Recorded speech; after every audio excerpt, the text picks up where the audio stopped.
First Contact Protocol Commander Thex-9 floated in the crystalline command chamber of the Zephyrian vessel Eternal Vigil, his translucent form pulsing with the soft blue light that indicated deep concentration. For 3,000 cycles, his people had maintained watch over this sector of the galaxy, ensuring that primitive species didn't stumble into dangers beyond their comprehension. It was a responsibility the Zephyrians took seriously, having evolved past physical needs into beings of pure energy housed in protective biomechanical shells. The scanner readings before him were unusual. A small structure had appeared on the dead world of Kepler 438c, a planet the Zephyrians had marked as uninhabitable due to dangerous cosmic radiation storms. Yet somehow, impossibly, there were life signs. "Analysis complete, Commander," reported his aide, Vel 12, her voice carrying the harmonic frequencies that indicated uncertainty. "The structures appear to be artificial. Energy signatures suggest a Type 0.7 civilization. They call themselves humans." Thex-9's form brightened with interest. Humans. He accessed the Zephyrian database and found limited information. A young species from a blue world called Earth, recently achieving basic space travel. Curious and aggressive in equal measure, according to the few observational reports. They had no business being in this sector, certainly not on a world where cosmic radiation could kill most organic life within hours. "Prepare the relocation protocols," Thex-9 decided. "These humans clearly don't understand the danger. We'll move them to a safer system."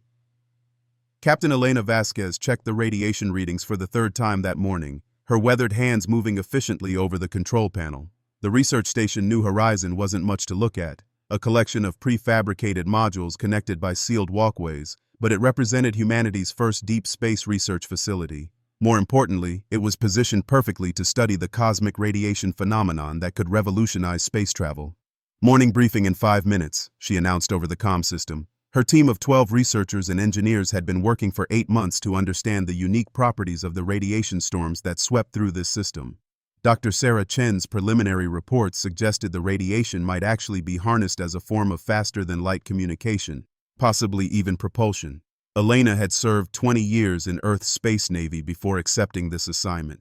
At 45, she was old enough to remember when humanity first detected signals from other intelligent species, yet young enough to dream of the day when humans would take their place among the stars. This research station was a crucial step toward that dream. The proximity alarm chimed softly, and Elena frowned. Their long-range sensors weren't sophisticated enough to detect ships at distance, but something large was approaching. Very large. "Captain," called out Marcus Torres from the engineering section, his voice tight with concern. "You need to see this."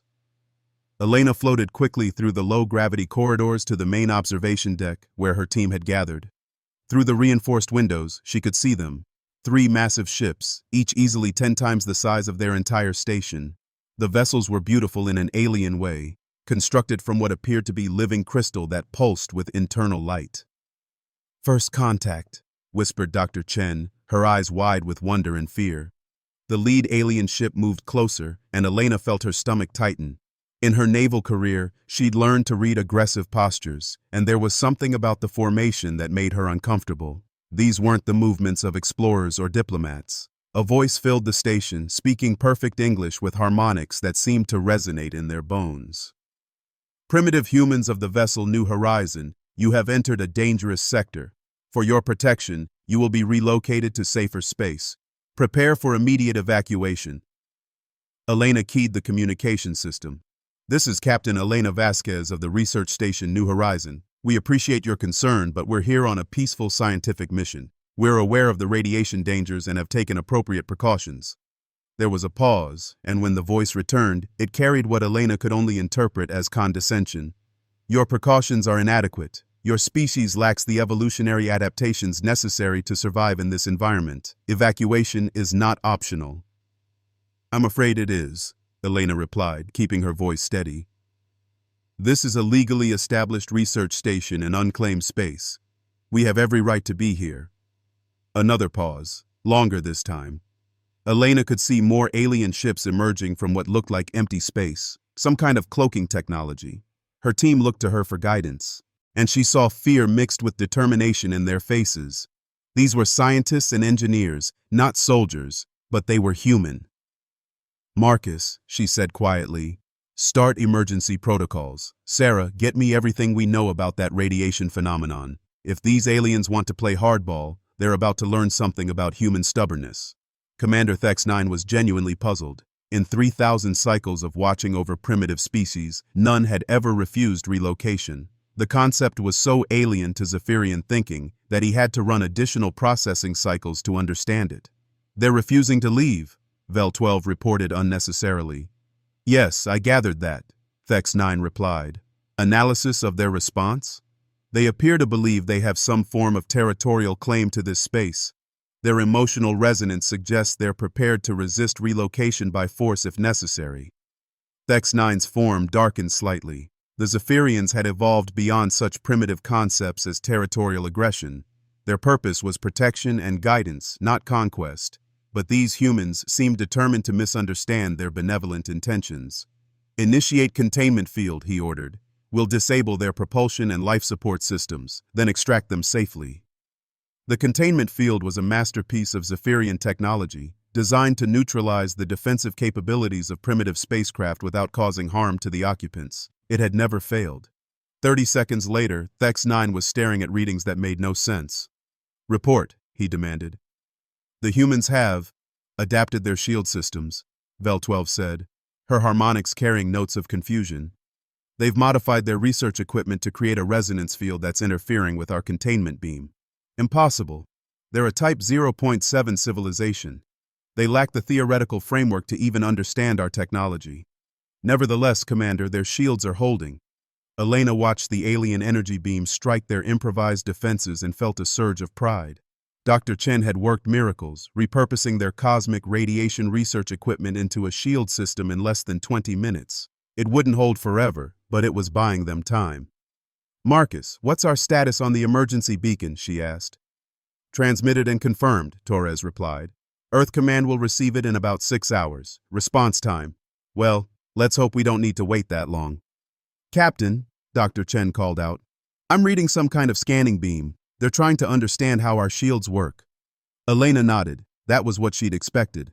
Most species, when encountering an unexpected obstacle, would stop to analyze it. Humans, she reflected, would probably have just hit it harder, but these aliens seemed more methodical. All right, people, she announced. We've got their attention. Now we need to keep it. Sarah, I want you to modify our communication array. If they want to study us, let's give them something interesting to study. The next hour was a careful dance of technology and psychology. Every time the aliens adapted to counter their defenses, Elena's team found a new modification. Marcus managed to weaponize their mining laser, creating a credible threat to the alien ships. Dr. Chen discovered that their research data on cosmic radiation seemed to genuinely puzzle their captors, buying them additional time. But it was Elena's psychological warfare that truly bewildered Commander Thex-9. Instead of cowering or negotiating for mercy, the human captain began broadcasting her personal log, describing their research and their determination to continue it despite the risk. She spoke of scientific discovery, of pushing boundaries, of the human need to explore and understand. Commander, Vel-12 reported, the humans' emotional resonance patterns are unlike anything in our database.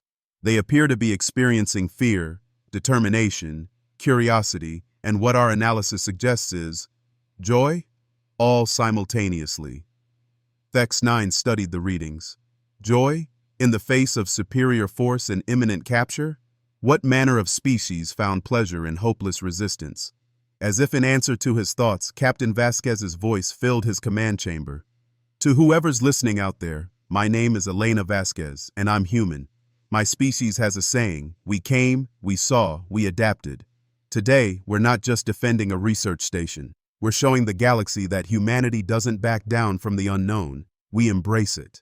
For the first time in centuries, Commander Thex-9 felt something he had thought his species had evolved beyond: uncertainty. These humans were not behaving according to any predictable pattern. They were creative, adaptive, and seemingly unafraid of superior force. As he watched their improvised defenses evolve in real time, adapting to each new challenge his ships presented, Thex-9 began to suspect that the Zephyrians might have encountered something unprecedented, a species that grew stronger under pressure.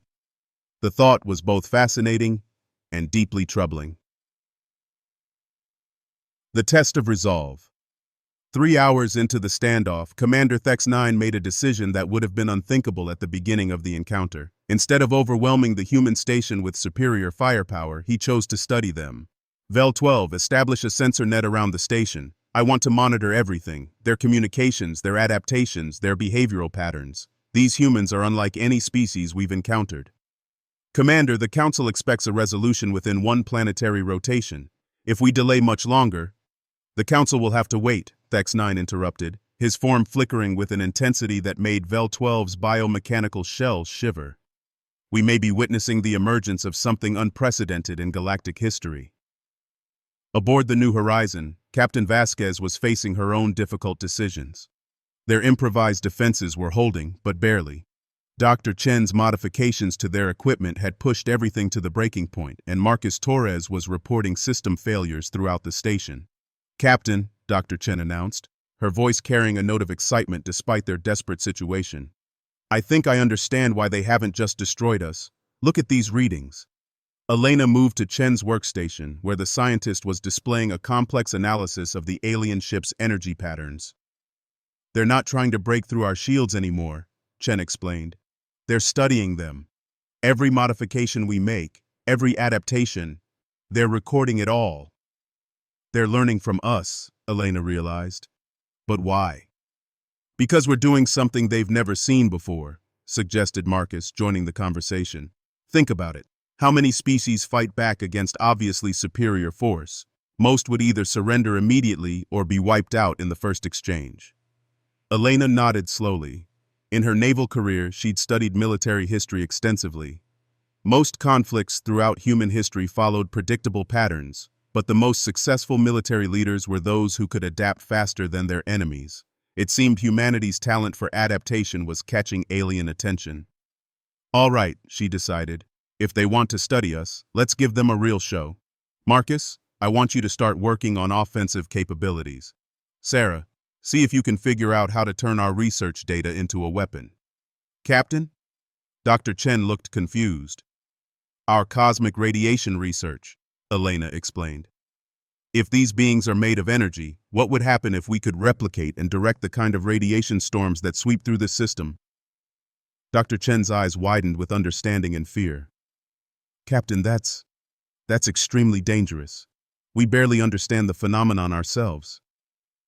Sometimes you have to take risks to protect what matters, Elena replied. The question is, are you with me? The next 6 hours revealed the true nature of human ingenuity under pressure.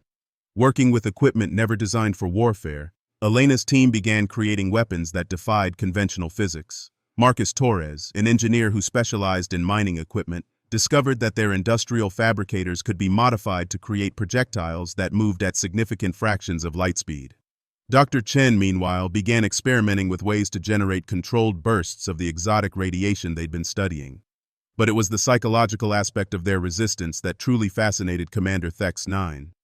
Unlike most species which became less effective under stress, the humans seemed to thrive on it. Their communications were filled with what the Zephyrian translation systems identified as humor, jokes made in the face of potential death. Commander, Vel-12 reported, the humans have just successfully tested a weapon based on the cosmic radiation phenomenon we use to power our ships. That's impossible, Thex-9 replied automatically. They lack the theoretical framework. Nevertheless, their energy readings match our own propulsion signatures. They've weaponized cosmic radiation in 6 hours, using equipment designed for scientific research. Thex-9 studied the data, his form pulsing with what other Zephyrians would have recognized as anxiety if they had still been capable of such emotions. The humans had not only adapted to their presence, they had learned to fight back using principles that had taken the Zephyrians millennia to master. Open a direct communication channel, he ordered. Captain Vasquez's image appeared in his command chamber, and Thex-9 was struck by the human's appearance. Where he had expected to see fear or exhaustion, he saw determination and something else that took him a moment to identify: anticipation. Captain Vasquez, he began. I am Commander Thex-9 of the Zephyrian. Watch, your species has surprised us. Good, Elena replied simply. Surprises keep life interesting. You do not understand the forces you are attempting to harness, Thex-9 continued. The cosmic radiation in this system is connected to phenomena that could destroy your entire star system. Then help us understand, Elena shot back. We're scientists, Commander. We came here to learn, not to fight, but we won't abandon our research just because it's dangerous. Thex-9 paused. In 3,000 cycles, no primitive species had ever made such a request. They asked for mercy, for safe passage, for protection, never for knowledge that could potentially make them more dangerous. Why? He asked. Why risk everything for knowledge that might destroy you? Elena was quiet for a moment, and when she spoke, her voice carried a weight that transcended species barriers. Because that's what humans do, Commander. We've been walking into the unknown since we first came down from the trees. Sometimes it kills us. Sometimes it makes us stronger. But we never stop walking. For the first time in his extremely long existence, Commander Thex-9 found himself questioning the fundamental assumptions of Zephyrian policy. They had always assumed that primitive species needed protection from forces beyond their understanding. But what if some species were meant to face those forces? Captain, he said slowly, what would you do if I told you that the research you're conducting could potentially unlock faster than light travel, but might also destabilize the quantum foundations of local spacetime? Elena's smile was visible even through the alien communication system. I'd ask you to teach us how to do it safely. The answer was so fundamentally human that Thex-9 actually laughed, a sound his people had not made in millennia. Dr. Chen chose that moment to interrupt the conversation. Captain, I'm reading massive energy buildup from their ships. I think they're powering down their weapons. Commander Thex-9 confirmed her observation. Captain Vasquez, I am withdrawing my ships to a safe distance. Your research may continue, but we will be monitoring. If your experiments threaten to destabilize local space, we will intervene. Understood, Commander. And thank you. As the Zephyrian ships moved away, Elena felt the tension in her shoulders begin to release. They had done something unprecedented. They had convinced an alien species to change course through demonstration of human determination and ingenuity. But even as she celebrated with her team, Elena couldn't shake the feeling that this encounter was just the beginning. They had proven that humanity could adapt and survive first contact with a superior alien civilization. The question now was, what would they do with that knowledge? The turning point. 2 weeks after the initial encounter, both species had settled into an uneasy routine. The Zephyrian ships maintained their distance while monitoring human activities, and the research station continued its work with new urgency. Dr. Chen's team had made breakthrough discoveries about cosmic radiation properties, while Marcus Torres had developed improved defensive systems that impressed even their alien observers. Commander Thex-9 found himself spending increasing amounts of time studying human behavior patterns. His reports to the Zephyrian Council had grown progressively more complex as he tried to explain what made these beings so different from other species they had encountered. They learn at an exponential rate, he dictated to Vel 12. When faced with a challenge, they don't just adapt, they innovate. Their solutions often transcend the original parameters of the problem. What troubled him most was how the humans had begun to change his own perspective. For the first time in centuries, Thex-9 found himself questioning whether the Zephyrian way was the only correct approach to galactic civilization. The crisis began with a routine sensor sweep of the system's outer edge. Commander, Vel 12's voice carried harmonics of alarm. Massive gravitational disturbance detected at the system boundary. Analysis indicates a Type 7 cosmic storm approaching. Thex-9's form immediately blazed with urgency. Type 7 storms were among the most dangerous phenomena in the galaxy. Walls of exotic radiation and gravitational distortion that could tear apart both matter and energy. They were rare, unpredictable, and deadly to all known forms of life. Time to impact? 4 hours, 17 minutes. The storm will engulf both our position and the human research station. Evacuation protocols immediately. Contact the humans and inform them of the danger. Commander, Vel 12 hesitated. Our calculations show that even at maximum speed, we cannot evacuate all personnel from both locations before the storm arrives. We must choose. The choice was clear by Zephyrian standards. 3 ships containing hundreds of advanced beings versus 1 small station with 12 primitive humans. The mathematics of survival were simple, but as Thex-9 prepared to give the evacuation order, Captain Vasquez's voice crackled over the communication system. Commander Thex-9, we're reading the same gravitational disturbance you are. Our calculations show you can't evacuate everyone in time. Captain, prepare your people for immediate extraction. We will save who we can. Negative, Commander. We have a better idea. Elena Vasquez had spent the last 2 weeks studying every scrap of data they'd gathered about Zephyrian technology and the cosmic radiation phenomena. When the storm warning came through, her mind immediately began working on alternatives that her alien allies hadn't considered. Dr. Chen, she called out, how much power could we generate if we overloaded every system on the station? Captain, that would be suicide. The radiation output alone. How much power? Elena repeated. Chen ran the calculations quickly.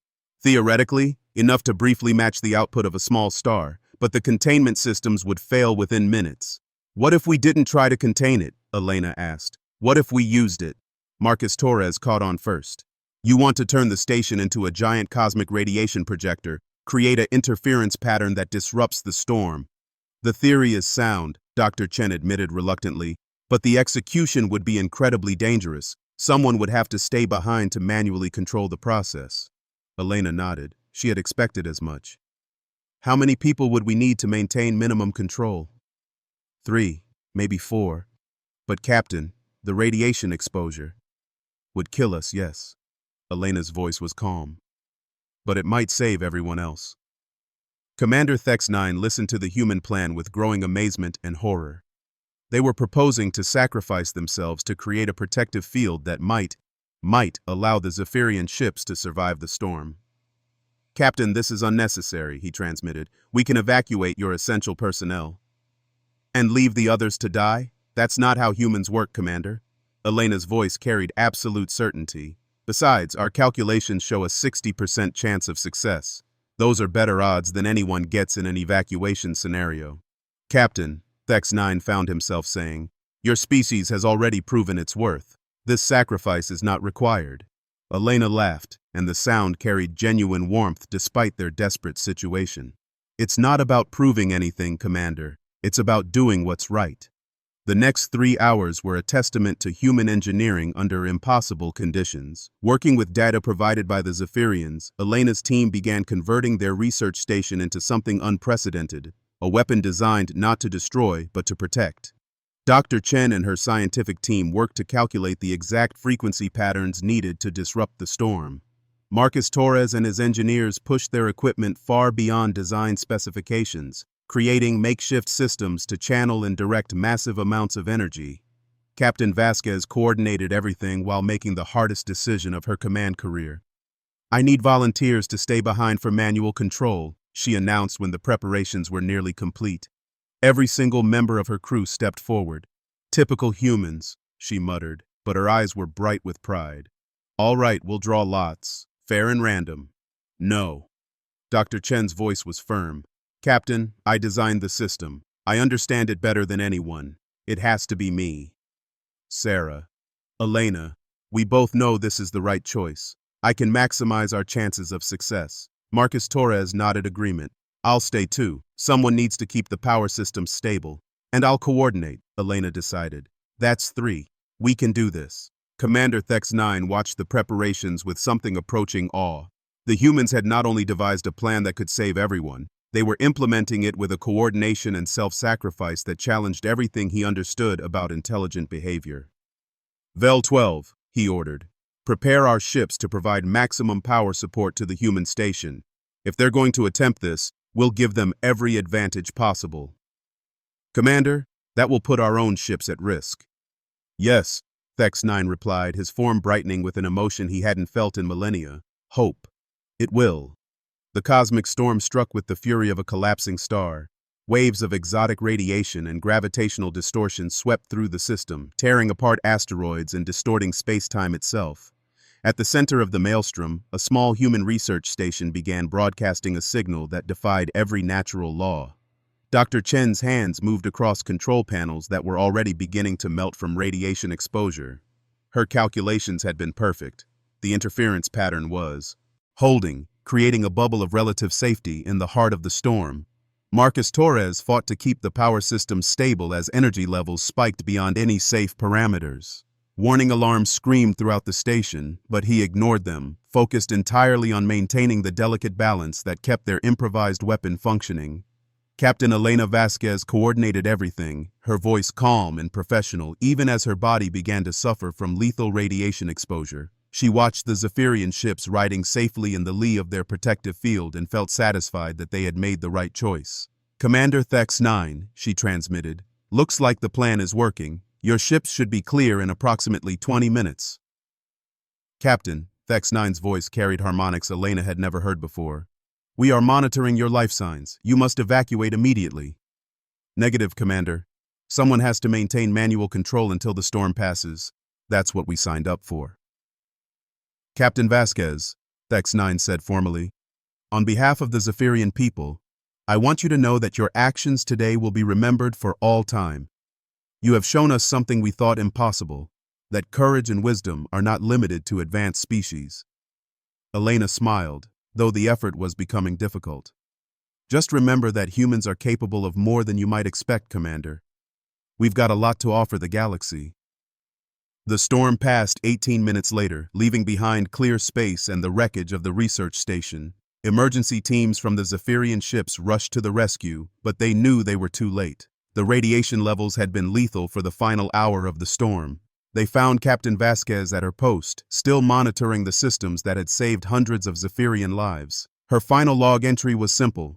Mission accomplished. Humanity's first contribution to galactic civilization. We protect those who cannot protect themselves.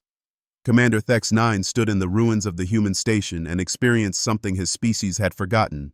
Grief. But alongside the grief was something else, understanding. The humans had not sacrificed themselves for glory or recognition. They had done it because it was right, because they believed that all intelligent life had value. In their final moments, they had demonstrated a principle that the Zephyrians, for all their advanced evolution, had somehow lost. That night, as Thex 9 prepared his report to the Council, he made a decision that would change the course of galactic history. The humans, he wrote, are not a species that needs our protection. They are a species that the galaxy needs. I recommend immediate contact with their homeworld and an offer of full membership in the Galactic Council. These beings have something to teach us about what it truly means to be civilized.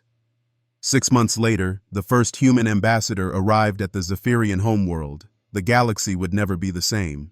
And in a small corner of space where a research station once stood, a monument was erected with an inscription in dozens of galactic languages. Here, 3 humans chose to die so that hundreds of others might live. They showed us that true civilization is measured not by technological advancement, but by the willingness to sacrifice for others. The galaxy had learned its first lesson about humanity. They were not just survivors or warriors or explorers, they were protectors. And that made all the difference.